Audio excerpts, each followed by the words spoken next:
Salut les turfeuses, salut les turfeurs. Bienvenue pour un nouveau pronostic de Benoît Requin. Merci pour vos likes, pour vos commentaires. N'hésitez pas à vous abonner pour recevoir tous mes pronostics tous les jours. Et n'hésitez pas à rejoindre ma communauté pour avoir accès à tous les tickets pour la course du Quintet. Ok, place au pronostic du Quintet du vendredi 11 décembre, direction Paris-Vincennes pour le prix de Castelnaudary. 3 attelés, 2850 mètres, 16 partants, réunion 1, course 1, indice de confiance 2 sur 5. Ce quintet est ouvert, ils sont nombreux à pouvoir espérer se mêler à l'emballage final. On va voir ça ensemble. Je compte sur vous pour soutenir la douce Mary Nova et je vous ai mis le logo Petit Oiseau sur sa chaîne, le logo Petit Oiseau de sa chaîne, pardon. Merci pour elle. Petit retour sur le quintet du jeudi 10 décembre. Il y a eu quelques casseurs de tickets à l'arrivée. Je les avais mis en cheval de complément. Et en plus, ça payait pas. C'est le genre de quintet. Il arrive à l'envers et en plus, il paye pas. Pour le niveau yo-yo total VIP, pour ce mois de décembre, on est à 3547 €. On doit battre les records du mois d'octobre et du mois de novembre. Depuis octobre, on a atteint 38 619 €. Le niveau qui donne accès à tous mes tickets pour la course du Quintet, c'est le niveau yo-yo total VIP par le bouton rejoindre. N'hésitez pas à rejoindre ma communauté et vous récupérez tous mes tickets dans l'onglet communauté. Ok, c'est parti, on commence le pronostic et on commence avec le numéro 1, Engoulevent du Lys. C'est le moins riche de la course et il reste sur 2 échecs consécutifs. Confié à Franck Ouvry, il intéressera les amateurs de champ réduit. On écoute Gilles Curens pour le 1. Engoulevent du Lys ne doit pas être condamné sur son dernier résultat à Caen. Mal parti et relégué au dernier rang, il a ensuite été desservi par le manque de train.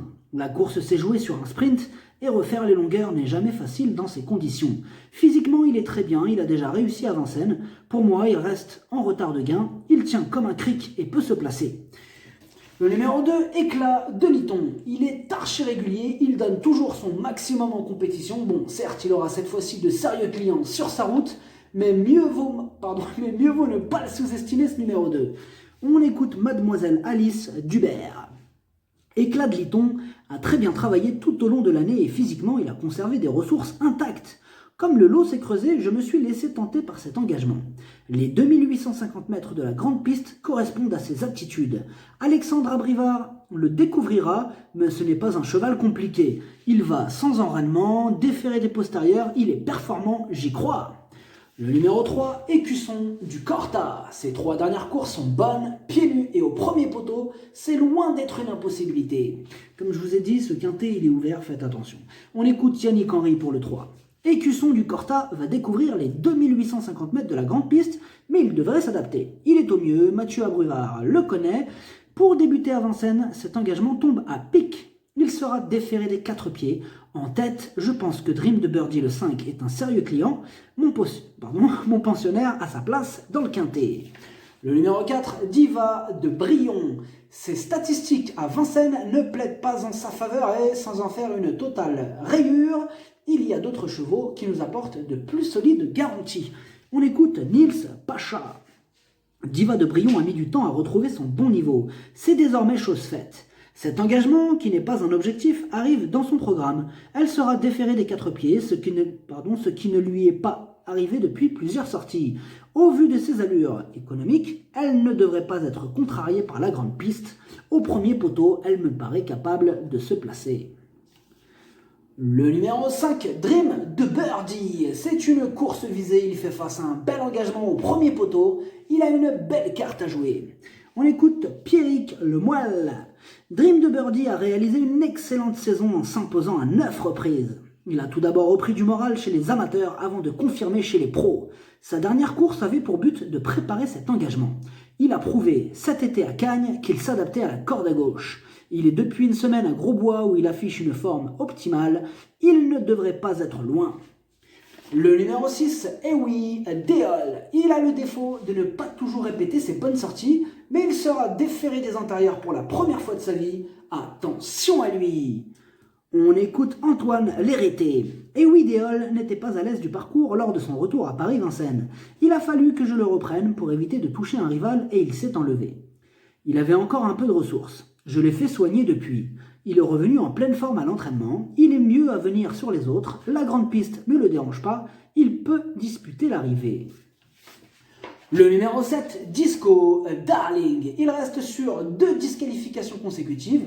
Il garde ses chaussures. On a besoin qu'il nous rassure. On écoute Wolfgang Ruth. Disco Darling ne doit pas être jugé sur sa prestation de Lyon. Il a été gêné au départ. Physiquement, il est en bonne condition.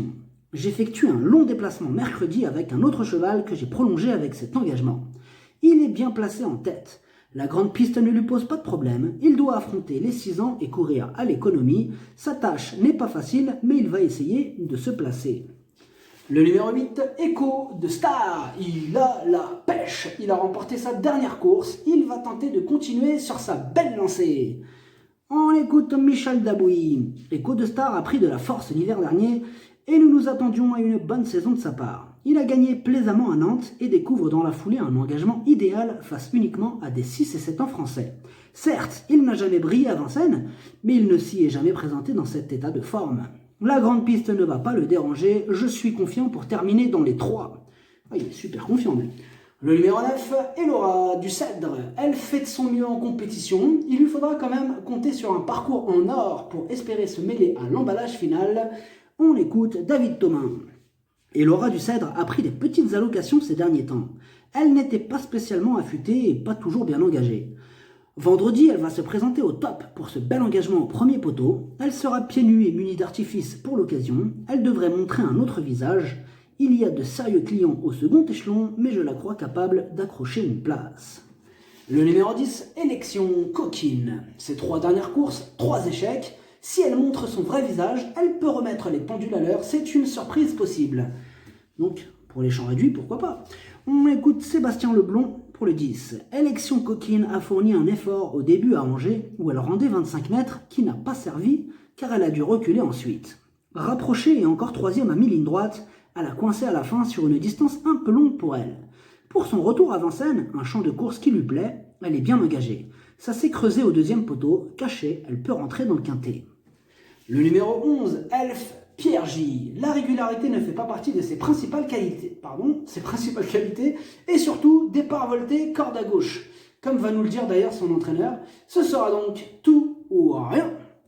On écoute Guillaume Moinon. Elf Pierre J est devenu plus sérieux et il ne faut pas tenir compte de son dernier résultat. Il a tout simplement été écarté de la course par un adversaire en colère. Vendredi, il a pour lui d'être en forme et bien placé au premier poteau. Il sera aussi déféré des 4 pieds. Tout risque de se jouer au moment de la volte à main gauche où il n'est pas le plus à l'aise. Il a sa place dans le quintet. Donc ouais, c'est une question de départ avec lui, avec cette histoire de corde à gauche, départ volté. Le numéro 12, Delado. Ses 6 dernières courses, seulement 2 fois à l'arrivée, mais il fait face à un bel engagement à la limite du recul, quitte ou double. On écoute Simon Laloum. Delado découvre un engagement idéal au premier échelon. J'ai attendu cette course. Il faut effacer sa dernière course en apprenti. À l'entraînement, il est vraiment bien. Il n'a pas souvent évolué sur la grande piste. J'espère que négocier la montée ne sera pas à son désavantage. S'il n'est pas loin au moment du sprint, il peut prétendre disputer l'arrivée. Je suis assez confiant. Le numéro 13, Dexter Desbeaux. Il a le défaut de ne pas répéter ses bonnes sorties. Bon là, il va devoir rendre 25 mètres, mais Franck Nivard est aux commandes. Encore une possibilité dans ce quintet ouvert. On écoute Franck Leblanc. Dexter Desbeaux s'était lancé au galop dimanche et je n'ai donc pas hésité à le présenter de façon rapprochée. Auparavant, il avait prouvé qu'il était sur la montante après avoir été arrêté cet été. Il doit rendre 25 mètres, ce qui n'est jamais facile, mais je le crois malgré tout capable de terminer dans le quintet. Le numéro 14, Espoir, Vic. Entraîné et piloté par Jean-Michel Bazir, ses 3 dernières sorties sont excellentes. Il adore ce parcours, il s'annonce redoutable. On écoute Jean-Michel Bazir. Espoir Vic est un super cheval qui traverse une période de forme euphorique. Avec lui, il est impératif de ne pas venir trop tôt. S'il peut bénéficier d'un bon dos pour se rapprocher, et s'il débouche du dernier tournant à portée de fusil des premiers, alors il peut mettre tout le monde d'accord. Le numéro 15, Effigie Royale. Elle aligne les bonnes sorties, elle a été préparée spécialement pour cette course et Eric Raffin est aux commandes, tous les feux sont au vert. On écoute Pierre-Édouard Marie. Effigie Royale affrontait les Européens dernièrement un gros morceau. Elle s'est bien comportée, elle a fourni un effort pour se placer dans le parcours, mais n'a pas lâché pour finir. Elle s'élance de mieux en mieux. On a fait de bons réglages. Eric s'entend bien avec elle. Il faut rendre la distance, mais elle dispose d'une très belle chance. J'ai opté pour cet engagement avant de courir le 31 décembre. Le numéro 16, Echo de Champ-le-Cy. Pour lui aussi, c'est une course visée. Il sera en mode compétition, déféré des 4. Il va défendre chèrement ses chances. On écoute Eric Gilles Blo. Echo de Champ-le-Cy a nullement démérité le 30 novembre. Refaire du terrain sur les premiers alors que le rythme n'était pas soutenu était mission très difficile. Il n'a pas été éprouvé par sa course. Ici, il ne peut rêver meilleur engagement sans les étrangers. Certes, il faut rendre la distance, mais il en est capable. Je le défère des 4 pieds, je compte sur lui. Le pronostic, ça donne 14, 15, 16, 5, 8, 2, 3, 6, cheval de complément le 9, si jamais il y a un autre important et ça peut arriver, le 11. Merci d'avoir suivi cette vidéo, n'hésitez pas à vous abonner pour recevoir tous mes pronostics tous les jours et n'hésitez pas à rejoindre ma communauté pour avoir accès à tous les tickets pour la course du Quintet, à jouer avec modération, bonne chance, chopez-le moi, ciao.